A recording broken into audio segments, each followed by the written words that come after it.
క్రీస్తునాథుని యందు ప్రియా సహోదరి సహోదరులారా, సామాన్య 32వ ఆదివార ధ్యానాంశానికి మీకు స్వాగతం. ఈ ఆదివారం నాడు మనము ధ్యానించటానికి మొదటి పఠనంగా రాజుల మొదటి గ్రంథము 17వ అధ్యాయము 10 నుండి 16 వరకు ఉన్న వచనాలు, మరి సువార్త పఠనంగా మార్కు సువార్త 12వ అధ్యాయము 38 నుండి 44 వరకు ఉన్న వచనాలు ఇవ్వబడ్డాయి. ఈ రెండు పట్టణాలలో మనము ఇద్దరు విధవరాండ్రు గురించి ఆలకించబోతూ ఉన్నాం. మొదటి పట్టణంలో ఏలియా ప్రవక్తకు సహాయపడినటువంటి సారేఫతు విధవ, రెండవ పట్టణంలో దేవాలయంలో కానుకల పెట్టెలో తన కానుకలు వేస్తూ యేసు దృష్టిలో పడిన విధవ. ఈ ఇద్దరు గురించి మనము మొదటి పట్టణంలోనూ సువార్త పట్టణంలోనూ ఆలకించబోతూ ఉన్నాం. మరి వీరి గురించి మనం ధ్యానించే ముందు ఒక చిన్న కథను మనము ఆలకిద్దాం. ఒకసారి ఒక మునీశ్వరుడు అడవిలో ప్రయాణం చేస్తూ ఉండగా అతనికి ఒక వజ్రాల సంచి ఒకటి కనబడుతుంది. ఆ సంచిని పట్టుకొని మునీశ్వరుడు నడుస్తూ ఉంటాడు. అందులో చాలా విలువైనటువంటి వజ్రాలు ఉంటాయి. అయితే అతని వెనుకగా ఒక బాటసారి వస్తూ మునీశ్వరుని చేతిలో ఉన్నటువంటి ఆ సంచిని చూసి అది చాలా విలువగల వజ్రాల సంచి అని గుర్తించి, మునీశ్వర, నాకు ఆ సంచిని ఇచ్చేయండి అని అడుగుతాడు. ఆ మునీశ్వరుడు మారు మాట్లాడకుండా ఆ వజ్రాల సంచిని ఆ బాటసారికి ఇచ్చి ముందుకు వెళ్ళిపోతాడు. ఈ బాటసారి ఇంటికి వెళ్తాడు. అయితే మరలా మరుసటి రోజు ఈ మునీశ్వరుడు ఎక్కడ ఉంటాడో అని వెతుక్కుంటూ ఆ మునీశ్వరు దగ్గరకు వస్తాడు.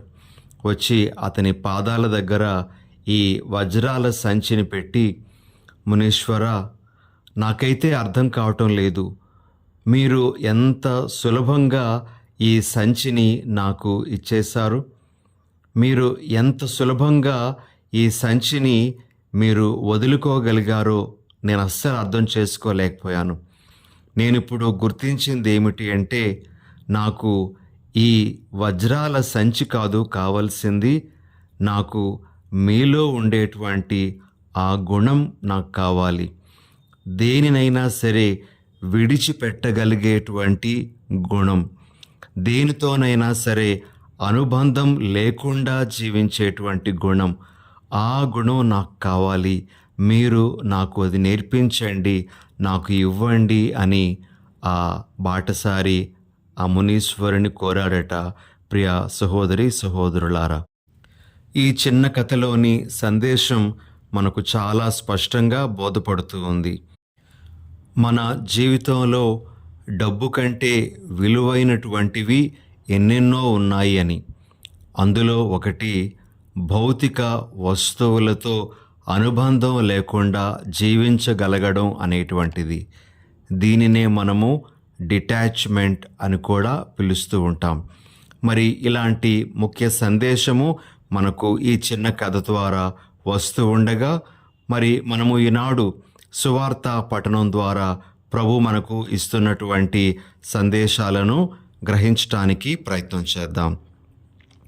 ఈరోజు మనం ఆలకించినటువంటి మొదటి పట్టణంలోనూ సువార్త పట్టణంలోనూ కనబడేటువంటి ఆ ఇద్దరు విధవరాండ్ర మధ్య ఒక రెండు వ్యత్యాసాలను మనము గమనించవచ్చు. ప్రియ సహోదరి సహోదరులారా, మొదటి వ్యత్యాసము సారేఫతు విధవకు, అదేవిధంగా సువిశేషంలో మనకు కనబడేటువంటి ఆ విధవకు మధ్య ఉండేటువంటిది ఏమిటి అంటే, సారేఫతు విధవ ఏలియా ప్రవక్త తనను రొట్టెను అడిగినప్పుడు ఆ రొట్టెను ఇవ్వడానికి ఆమె ముందుకు వస్తూ ఉంది.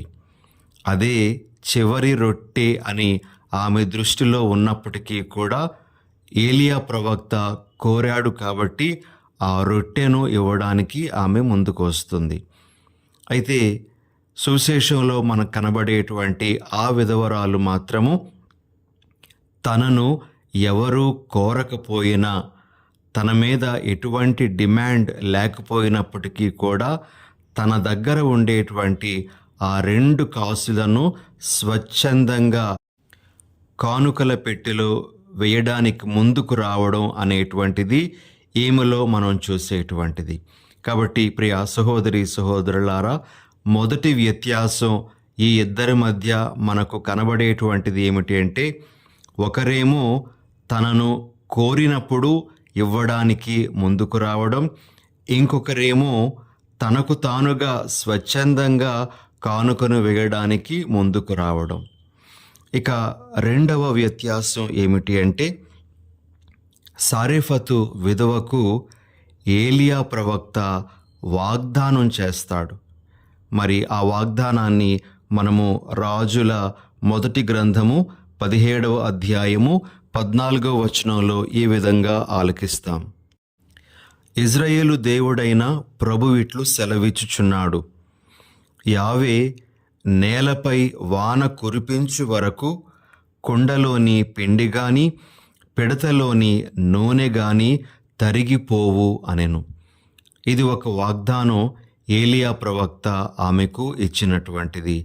ఆ వాగ్దానాన్ని బట్టి ఆమె తన దగ్గర ఉండేటువంటి ఆ పిండి నూనెతో రొట్టెను తయారు చేసి ఇవ్వడానికి ముందుకు వచ్చింది. ఆమెకు ఒక వాగ్దానం ఇవ్వబడింది, అందుకు ఆమె ముందుకు వచ్చింది అని మనం చెప్పగలం. అయితే సువిశేషంలో మనకు కనబడేటువంటి ఆ విధవరాలకు ప్రత్యక్షంగా ఎటువంటి వాగ్దానాలు చేయబడలేదు. ఆమె తనంతటా తానుగా కానుకల పెట్టెలో కానుక వేయడానికి ముందుకు వచ్చింది. తనకంటూ ఏ వాగ్దానం లేకపోయినప్పటికీ కూడా ఆమె దేవునికి ఆ కానుక వేయడానికి ముందుకు వచ్చింది. ఇది మనము వీరిద్దరిలో గమనించేటువంటి రెండవ వ్యత్యాసము. ప్రియ సహోదరి సహోదరులారా, వ్యత్యాసాలు ఓ ప్రక్కన పెడితే మనకి వీరిద్దరిలో కనబడేటువంటి కొన్ని మంచి గుణాలు ఇప్పుడు పరిశీలించడానికి ప్రయత్నం చేద్దాం. ప్రియ సహోదరి సహోదరులారా, వీరిద్దరూ కూడా ఇవ్వాలి అనేటువంటి మనస్సుతో నిస్వార్థంగా ఉండేటువంటి తత్వాన్ని అవలంబించినటువంటి వారుగా మనకు కనబడుతూ ఉన్నారు. అదేవిధంగా వీరిద్దరూ తమకు కష్టం కలిగినా సరే ఇవ్వాలి అనేటువంటి నిర్ణయంతో వారు జీవించినట్లుగా మనం చూస్తాం. మరి వీరిద్దరిలో దేవుని మీద, దేవుని వాగ్దానాల మీద అపారమైన నమ్మకం ఉన్నట్లుగా కూడా మనము గమనించగలం. కాబట్టి ఈరోజు ఈ ఇద్దరు విధవరాండ్రను మనము పరిశీలిస్తూ వారి నుండి మనము అనేకమైనటువంటి మంచి విషయాలను నేర్చుకోగలము. ప్రియ సహోదరి సహోదరులారా, ఇక రెండవ సందేశం ఈనాటి పఠనాల ద్వారా ప్రభు మనకు అనుగ్రహిస్తున్నటువంటిది ఏమిటి అంటే, దేవుడు మన కానుక పరిమాణమును గణించడు గాని మన కానుక వెనుకనున్నటువంటి మన హృదయాన్ని తన పరిగణలోనికి తీసుకుంటాడు అనేటువంటిది. ప్రియ సహోదరి సహోదరులారా, సారెఫతు విధవ ఏలియా ప్రవక్తకు ఇచ్చింది ఒక రొట్టె మాత్రమే. కేవలము ఒక రొట్టెను ఆమె ఆ ప్రవక్తకు కానుకగా ఇవ్వడం జరిగింది.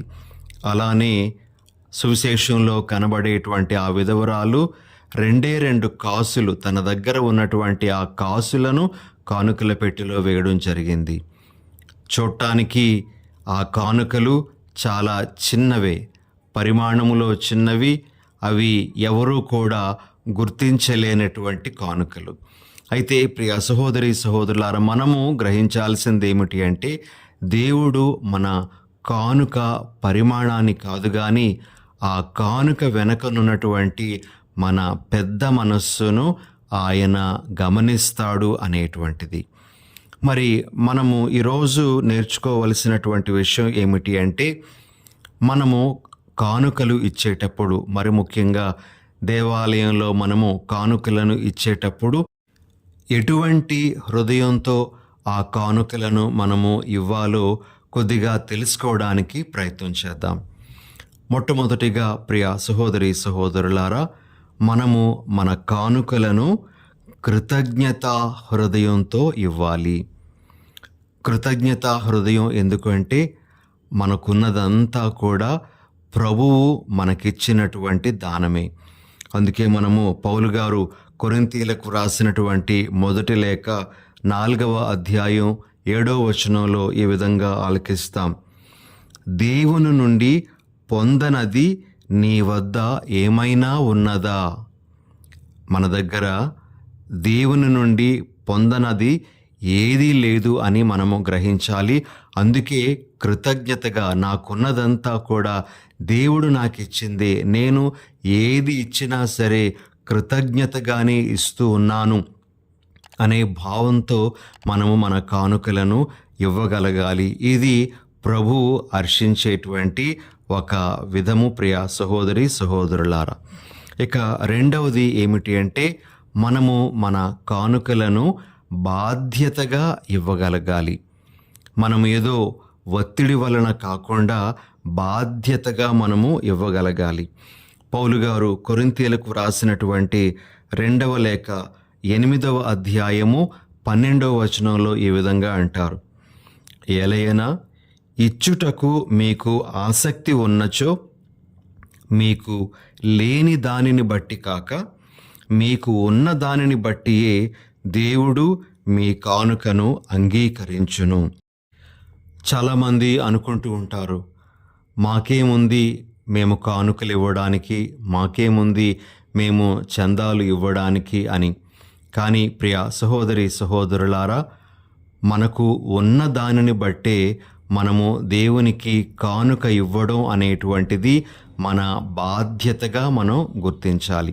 దేవుడు మనకు ఇస్తూ ఉన్నాడు కాబట్టి మనము కూడా దేవునికి మనకు ఉన్న దానిని బట్టి ఇవ్వగలగాలి అనేది ప్రభు మనకు తెలియజేస్తున్న విషయం. కాబట్టి మనము ఆసక్తితో ఆ కానుకను ఇవ్వడానికి ముందుకు రావాలి. ఇది ప్రభు మనలో చూసేటువంటి ఒక విషయం.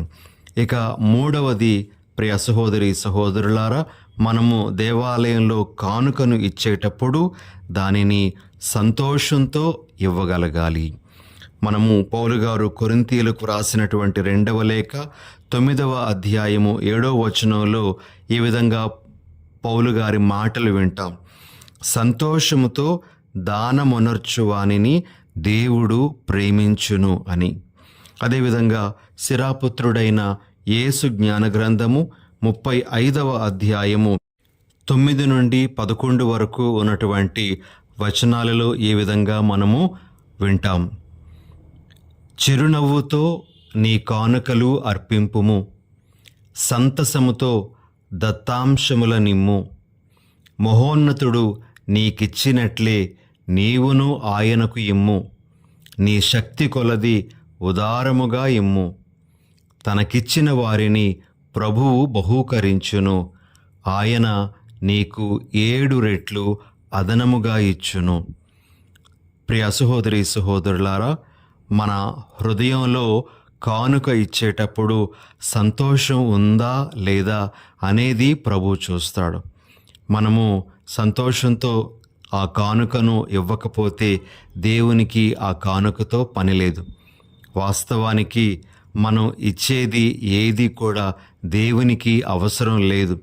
కానీ మన యొక్క సంతోషం, మన యొక్క ఉదారత్వం, మన యొక్క కృతజ్ఞత హృదయాన్ని దేవుడు మన కానుకల వెనకాతల చూస్తాడు అనే విషయాన్ని మనము గుర్తించాలి. కాబట్టి మనము కానుక ఇచ్చేటప్పుడు ఏ విధమైనటువంటి మనస్సుతో ఇవ్వాలి అనేది మనము గుర్తించాలి. మన కానుక పరిమాణం ముఖ్యం కాదు, కానీ మన కానుక వెనకాతల ఉండేటువంటి హృదయం ముఖ్యం అనే విషయాన్ని మనము గమనించాలి. ఇక ఆఖరుగా ప్రియ సహోదరి సహోదరులారా, క్రైస్తవులుగా మనందరికీ ఉండాల్సినటువంటి ఒక ముఖ్యమైనటువంటి విలువ గురించి ఈనాటి పఠనాలు మనకు బోధిస్తూ ఉన్నాయి. ఆ విలువే ఉదార స్వభావం. ఇంగ్లీష్లో మనము జెనరాసిటీ అని పిలుస్తాం. అయితే ఈ ముఖ్యమైనటువంటి క్రైస్తవ విలువను మనము కలిగి జీవించేటప్పుడు ఆ విలువ మనకు వనర్చేటువంటి మేలుల గురించి మనము కొంతసేపు ధ్యానించడానికి ప్రయత్నం చేద్దాం. మనకు 3 ముఖ్యమైనటువంటి మేలులు ఈ ఉదార స్వభావం వలన కలుగుతాయి. ప్రియ సహోదరి సహోదరులారా, మొట్టమొదటి మేలు ఏమిటి అంటే దేవుని దీవెనలు మనము సద్వినియోగం చేసుకునేటువంటి గొప్ప అవకాశం మనకు ఈ ఉదార గుణం ద్వారా లభిస్తూ ఉంది. మనము పౌలు గారు కొరింథీయులకు వ్రాసినటువంటి మొదటి లేఖ 12వ అధ్యాయము 7వ వచనంలో ఈ విధంగా ఆలకిస్తాం. అందరి మేలు కొరకై ఒక్కొక్కనికి ఆత్మ ప్రత్యక్షత అనుగ్రహింపబడినది అని.